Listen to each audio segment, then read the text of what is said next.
Well, hey, everybody. Welcome to episode 185 of the Extra Mile podcast for bar exam takers. This is Jackson Mummy.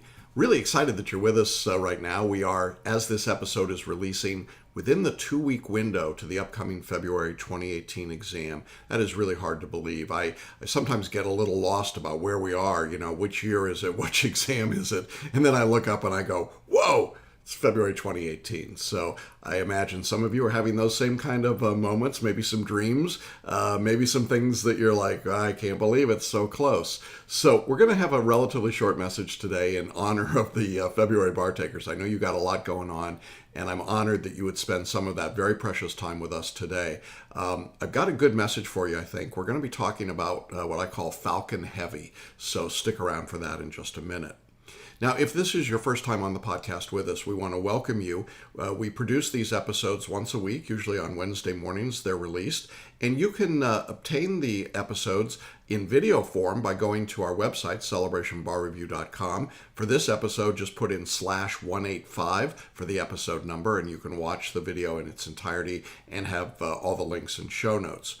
If you prefer to take your podcasts as just listening to them, which is great, you can do that on Apple iTunes or on iHeartRadio or on Spotify, and probably some other ways too. I mean, it's out there in a lot of different places. You can also check out all of our past episodes by going to celebrationbarreview.com. You will see a link at the top of the page for podcasts. We've got all of the episodes going back now for 185 of them. So over 3 years worth of episodes along with show notes. So just check that out. And certainly we invite you to share these episodes with your friends and colleagues. That's how the podcast has grown over the years. And we appreciate so much that people are loyal listeners and do share these episodes with others. Now, for those of you that are taking the exam in just a couple of weeks, if you're looking for a specific message of what do you do with 2 weeks to go, I'm going to be less specific today, candidly, although I think it's very relevant to where you are. But if you want a little bit more specifics, I've done a couple of previous episodes before other bar exams that might be a bit more focused on the precise nature of 14 days. Episode 101, we were talking about the demons that can haunt your bar exam, and episode 132, talking about the perspective you needed at this stage. And we'll link up to both of those episodes in our show notes. But they're good episodes to go back and check out if you're interested in a little bit more detail about what do you do with a couple of weeks until the exam. Now, before I get to the core of our message today, I do want to invite all of you that are listening or watching to join me this coming Thursday on February 15th at 7 p.m. Eastern, which would be 4 o'clock Pacific time, for our free live webinar, How to Make the Next Bar Exam Your Last Bar Exam. This is a look at the powerful, proven way to pass. We're going to take a look at successful case studies. We're going to break it down, show you exactly what successful students do to pass their bar, 4 steps that we're going to lead you through. And it's a great webinar. We've had literally thousands of people go through it, and the reaction is always very, very positive. We're going to offer it actually twice. I said Thursday the 15th. That's the first time. We will offer it also on Monday, February 19th at the same time, 7 p.m. Eastern. Now, if those dates don't work for you, when you go to register, you will see a third option for an on-demand version of the webinar. This allows you to watch when you want. The only difference, of course, is I'm not on live, but I will be glad to answer questions, and you'll have a link there to email me. Now, you do need to register for these webinars. They are completely free. And to register, just go to our website on the homepage at celebrationbarreview.com. You'll see a button. If you happen to be watching today's episode as a podcast video, just scroll down to the bottom of the page and there's a link there. And if you're listening to it, you can jump into the show notes and you will see the link there as well. So easy to get up with us, and then I'll see you live on Thursday the 15th or Monday the 19th to talk about how to make the next bar exam your last bar exam. Well, let's get into our message for today with a couple of weeks to go. I was going to talk about the Winter Olympics, but I realized as I was conferencing with students over the last week, I would make some Olympic reference, and I would get the equivalent of a bovine stare. Huh? What are you talking? Olympics? What Olympics? I mean, summer, winter? I'm pretty sure most of our students didn't know. So I thought, well, okay, that may be a little obscure. Apparently, the Olympics are not something bar takers are paying attention to, and I get that for sure. And so I decided I'd take a little bit of a risk because this is even more obscure, but it was a single event, not an ongoing event. But many of you are undoubtedly familiar with the fact that just a week or so ago, I think as this episode as I'm recording, but by the time this comes out, it'll be a little bit longer, that Elon Musk and his SpaceX organization and group launched what they called Falcon Heavy. Now, for those of you that don't know, Falcon Heavy lifted off from Florida, not very far from where we are in Celebration. We could actually see it during the liftoff, which was absolutely extraordinary. It was in the middle of the afternoon, and it was just bright and big, and the trail was huge, and the sound was amazing. I'm told that for those who were at the Cape and watched the liftoff, it was spectacular. What makes Falcon Heavy unusual was that it was the largest rocket ever to lift off. It's actually 3 rockets that are bundled together. We were at the Cape during the summer, and we saw it under construction waiting to go up, and it just dwarfs the imagination. It's so much bigger than you can possibly begin to comprehend. Even from a distance, it's huge. I can't imagine if you were anywhere near it, we could get within a couple of miles, but if you could get closer, it would just be extraordinary. And as many people now know, the payload, among other things, was an actual Tesla automobile. Talk about branding. I mean, Musk has really got it going on. In any event, it was the biggest rocket to go up in a commercial space venture for sure, and it was a tremendous success. And as I thought about the Falcon Heavy, I thought that there were some lessons for bar takers that might apply both to people taking the exam in a couple of weeks, but also to those who are looking further down the road to the July 2018 or the exams in 2019. And I thought that of the 4 lessons that I think come from this particular experience with Falcon Heavy, and I wanted to share those 4 lessons with you today. The first lesson is that the beginning is much harder than the ending. The thrust and the liftoff are much tougher. If you watch the video of Falcon Heavy lifting off, there is this enormous fireball. It's just beyond belief. And the sound is incredible. And there's all of this stuff going on. And the rocket is lifting off like inches. That's all. I mean, it's just like it's tethering. What's that right word? Anyway, it's just barely off the ground for a moment. And then suddenly, whoa, and it's up and on its way. I'm told that it takes so much energy to just move that rocket the first several feet. Far more energy to move several feet from the beginning than it takes to move millions of miles near the end. Now, I think the analogy here is pretty appropriate for bar takers. When we get close to the end of the preparation time, I'm always trying to caution my students that the process now should not be one of liftoff or heavy thrust. I use the example of landing an airplane, and I suggest to students that it's landing a plane under power, under control. You certainly don't want to cut the engines and drop like a rock, at least I don't, but you don't need the kind of thrust at the end that you need at the beginning. And as I watched the pictures of Falcon Heavy, I thought, how much energy does it take to get started? Well, I think this is where the message comes into play for people waiting for the July or later exams. Many of you are probably procrastinating, to be honest. You're just waiting. It's a little intimidating. Maybe it's a lot intimidating. Maybe it's just totally terrifying to you. And the thought of all the work you have to do to get started can just be overwhelming. It can feel like there's so much I've got to do, and then we tend to think I've got to sustain that level the entire time. That's not true. If you use the analogy of the rocket launch, there's a huge amount of energy expended right at the beginning, and then it becomes considerably less as the rocket begins to climb. I think the same is true in studying for the exam. It takes a lot of work for most people to make the decision to sign up for a bar review, to get their materials, and to do the first assignment. Now, we make our first assignment pretty easy. Why? Because we know that there's so much anxiety and there's so much tension around it that if we made it a hard one, people would just give up. I've never understood why some bar reviews try to blow their students out in the first hour and a half. It just doesn't make any sense to me. But the idea is that you want to put that energy into just getting up off the ground, off the pad, just lifting up a little bit and starting to get momentum. And as you begin to get momentum, what we see, at least in our course, is that people get more comfortable with the process, the approach. They get used to the idea of how they're going to study and work. They start to create a pattern or a rhythm for themselves, and it becomes almost automatic. And a lot of the studying that's done over a long period of time has this routine nature to it. Then we get closer to the landing. We get closer to the exam date. And some people go back into liftoff mode. This is a huge mistake. Look, if you're taking the exam in a couple of weeks, I'm just going to tell you straight up, cramming and studying like that isn't effective. I was at an event this weekend, so a few weeks before the exam, and I was introduced to someone who is a repeat bar taker, apparently, in the state of Florida, who's taking one of the big box bar reviews, but has already failed the bar exam, apparently, previously in Florida. Licensed attorney from, you guessed it, New York. And she was telling me about her New York experience and her bar exam experience in Florida, and it all made sense to me. And then she said, well, I have to leave now. It was a dinner. She said, I have to leave now so I can go memorize some more.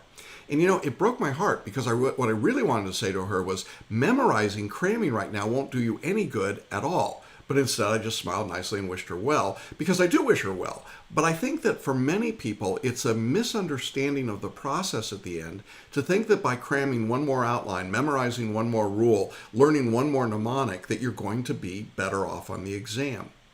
I am constantly telling our students that it is a counterintuitive process. You need to lean into the test, you need to relax, you need to be intuitive, much more than you need to be pressing and pushing and trying to do one more thing. In fact, I'll suggest to my students for the weekend before the exam that they pretty much cut it off in terms of their studies and concentrate on sleep, rest, maybe a little bit of time at the spa, quiet walks, meditation, prayer, all of the things that get them physically and emotionally and mentally ready for the exam, rather than read one more outline. You see the difference? I think the read one more outline approach suggests that you're just lifting off. It's that amazing thrust of energy. The problem is, you get to the exam, you've used up all the fuel in your tanks, you're in big trouble. And my goal is that people have the ability during the exam to be at their best. Does that happen if you're wiped out and exhausted? I don't think it does. So to me, it's really a good analogy to think that at the beginning of your studies, maybe it's like Falcon Heavy, but near the end of your studies, it's more like the shuttle coming back in for a nice smooth landing. When the shuttles come in and they land in California or Florida, they're moving fast, no doubt, but they are not putting huge thrust behind what they're doing. And I think that's the point. They're gliding in to their landing. So that's the first lesson for me. The second lesson that I get out of what Elon Musk did is he's a very smart guy when it comes to the business side of these things. He's reusing the rockets.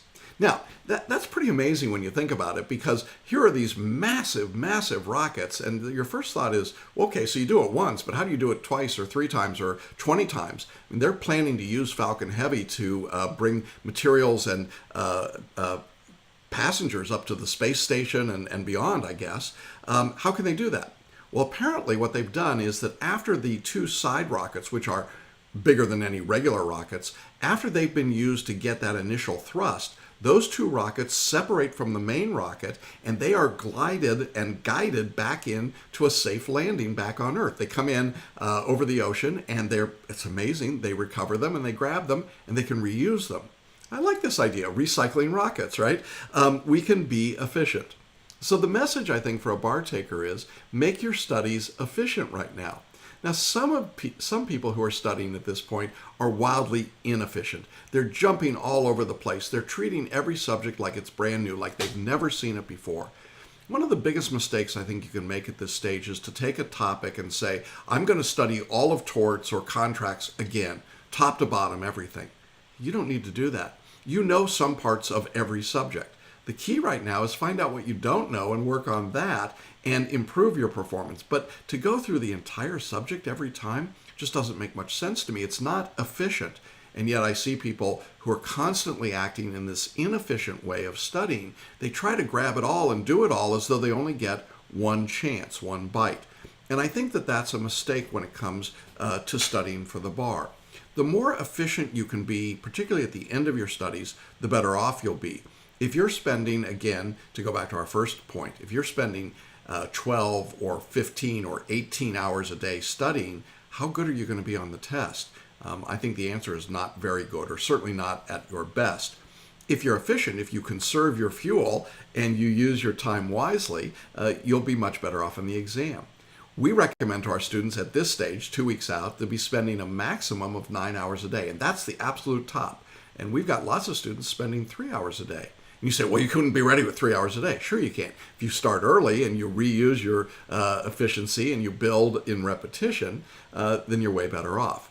See, Musk knows that if he can reuse the rockets, repetition is good. It works. Well, in learning, repetition is good as well. Instead of memorizing, the best way to learn is to take a body of material to become familiar with it, and then set it aside, and then bring it out and repeat it. And then put it aside, bring it out, and repeat it. When you rinse and repeat like this, you become more efficient, you learn the material, and you're able to use the material in a way that someone that's force-fed material into their brain to cram it will never be able to do. So I would say that students in our course are probably more efficient. They're using photo reading, they're using a series of writing techniques for the performance test and the essays that make their word count higher but more efficient, less issue spotting, less waving their arms wildly about things that don't matter. It's all built around efficiency. And you might say, well, it doesn't matter. The idea is just to get more rules on the page, put more words out. No, that's not true.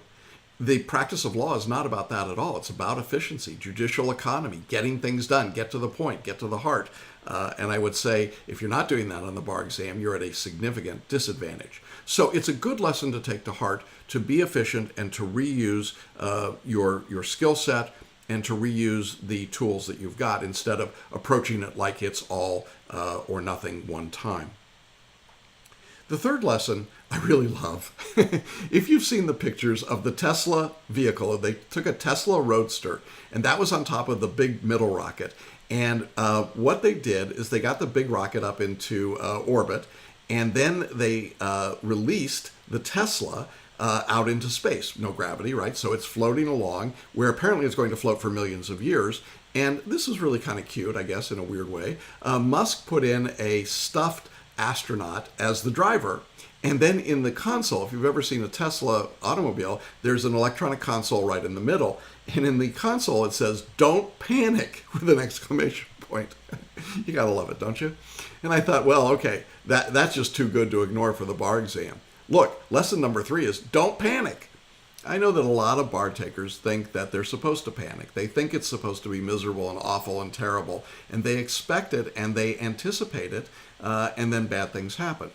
Now, last week in episode 184, I talked about self-doubt and worry and anxiety. And if you haven't heard that message, I encourage you to go back and check it out. But that anxiety that comes up is an anticipation of the future. And to Elon Musk's, stuffed astronaut who will be circling the planets for millions of years, I think it probably would be appropriate to say, don't panic. You're in for the long haul. You're in for the long ride. But a lot of bar takers really don't do that. They really approach it as, I'm supposed to panic. I'm supposed to have all of my nerve endings on fire. I'm supposed to be wired to the extreme. I'm supposed to be as pumped up, caffeinated, energized, crazy as I can be because that's what it takes to pass the bar. That's not so. And the people that tell you that really, I think, are doing you a disservice. If you actually look at who's successful on the exam, it's not those people. It's the people that come in quietly, no drama, they just do their work, they leave, they get their results, and they go on, pass the bar, and do good things. It's the people that create the drama that keep failing. It's the drama majors that are there, the ones that are crying at the doorway to the exam, the ones that are having a fit about where they're seated. It's the ones who are wired up about, oh my God, did you see the issue of X in the morning session? Well, it's over. It doesn't matter now. Those are the people that typically don't do well on the exam. And you remember them from law school. You know them from, the world that you live in. They're not people that most of us want to be around most of the time. Look, at the end of the day, after you're a member of the bar, you still have to work with clients of some sort. And if you're really an obnoxious, horrible human being, if you are a complete drama, center of drama all the time, people get tired of it very quickly. It's tough to attract clients. It's tough to keep clients. It's tough to work with others. It's not a good way to live. And frankly, it doesn't help you when you're taking the bar exam. There's nothing in the bar that rewards that kind of behavior. And yet there are people who think that's what I've got to do. And so instead of being intuitive and not forcing things, they try to force everything. They try to push through everything. I was reminded this week of the X-Men character. I think he's called Juggernaut. The one that puts his head down and he runs through walls. Now, I love the idea of having being an unstoppable force, but sometimes it's not necessary to run through walls. I mean, there's a door there. Just open the door and walk through it. You don't have to be breaking down the walls all the time. And sometimes I think at the end, people think, I've got to run through that wall. Well, sometimes you do. And, I've talked about that in other contexts, but really sometimes all you got to do is go, oh, I don't have to go through that wall at all. I can walk around it or go through the door or, go the other direction. There's a lot of different alternatives, but sometimes people panic and they do these really foolish things to themselves. Look, if you're struggling with panic and fear, definitely check out the episode last week on anxiety, because it's just so critical that you take control of your emotions. But here's my other point. You're in control and you're okay. There is no one else doing this to you. There is no one forcing you to be crazy right now. I promise, there's no one forcing you to be crazy. And if you feel like you have to be crazy in order to take and pass the bar exam, you've been seriously misguided at this point. Which of course just makes you crazier. I realize that. I'm not trying to do that to you, but I am just trying to be a voice of reason in a world of completely insane people. There you go. Lesson number 3. Float, don't panic. And then my 4th lesson, the final lesson, man, don't you love Musk? I mean, he is something, right? This guy is audacious. He dares to dream and dream big. And that's my 4th lesson. You got to dare to dream big. For all that I've said about not having to run through walls and not having to put all this power and energy into the end of the process, you have to dare to dream big. You've got to want something out of this. The people that don't succeed on the exam fall into 2 extremes. They're the panic mode people, and then there are people that just absolutely don't care. They don't have a reason for wanting to pass. They're just doing it because they went to law school and they got to take the exam and they've got no idea what they're going to do or what they want to make happen. I oftentimes remind our students that on the other side of the bar is a client, maybe many clients, who are just waiting for this person to become their bar member, their lawyer. They don't know they're there. They don't know them by name, but they know there is someone who will be their lawyer, and they're waiting for you. And you've got to care enough about them. And I'm not just talking about individuals. I mean, it may be a corporation. It may be a merger and acquisition. It may be, internal counsel or house counsel. It doesn't really matter. The point is that somewhere out there, there's some entity or person that needs your services. They need the uniqueness that's you. I've not met any 2 law students or bar students or lawyers who are equally identical in any respect. We have certain characteristics, but we're all unique. And so you bring a certain uniqueness to your membership in the bar, some more than others, but we all have that.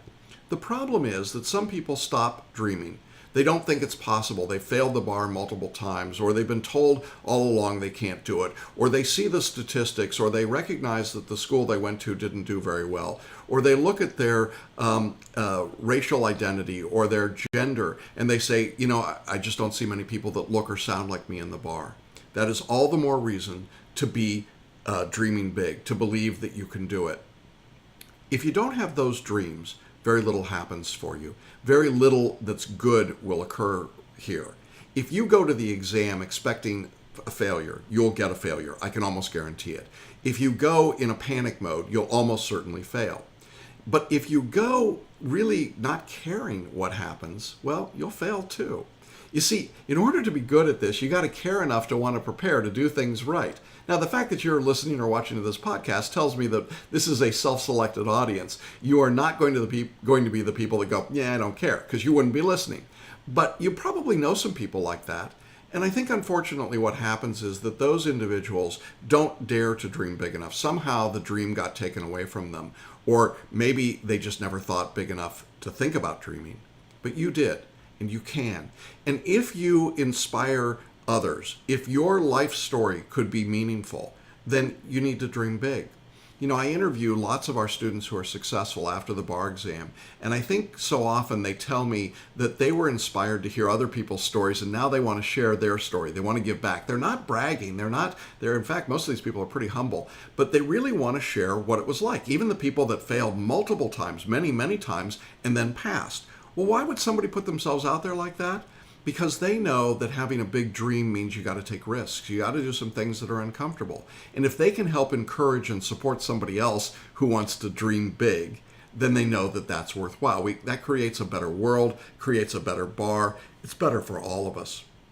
If you don't dream big, you got no business going to the bar exam. I'll just tell you. Because this bar is for big dreamers.